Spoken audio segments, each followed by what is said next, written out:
বিশ্বনবী বলেছেন বুইস্তু আন উকাসসিরাল মাজামির, ঢোল তবলা বাঁশি হারমোনিয়াম ভেঙে চুরমার করার জন্য বিশ্বনবীরে পাঠাইছে কে? এই জন্য যতগুলো গান ঢোল তবলা দিয়ে হয় মুসলমান ওগুলো শুনতে পারে। আবার যে গানে হিন্দুয়ানি ঘ্রাণ থাকে, শিরকের ঘ্রাণ থাকে, ইসলাম বিরোধী শক্তির ঘ্রাণ থাকে, সেই গান মুসলমানরা গেতে পারে? মারা গেছে বারি সিদ্দিকী, বারি সিদ্দিকীর গান পোলাপানরা গায় কি গায় না? বারি সিদ্দিকীর ফ্যান আছে না নাই?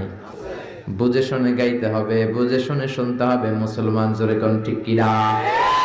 এই লালন গান, বাউলা গান, বারি সিদ্দিকীর গান, এই গানের একটা কথা ভালো, 10টা খারাপ, ঠিক কিনা? একটা আপনারে কোরআনের কথা বলে মনে ঝলক সৃষ্টি করবে, আর 10টা লাইন দিয়ে মুশরিক বানায় দিবে, ঠিক কিনা?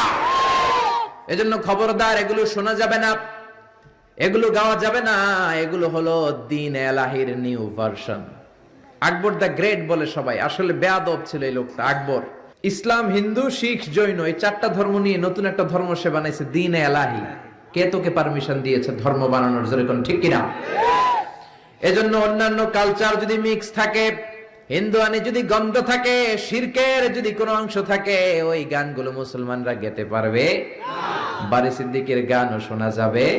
কয় আমি একটা জিন্দা লাশ, কাটিস না রে জংলারে বাস, আমার লইগা 3.5 হাত কবর খুঁড়িস নাই, আমি পীড়িতের নলে পোড়া, মরার পরে আমায় পুরিস না। আছে না নাই? প্রথম লাইনে বলে আমারে কবর দিস না, দ্বিতীয় লাইনে বলে আমারে শ্মশানে পুরিস না।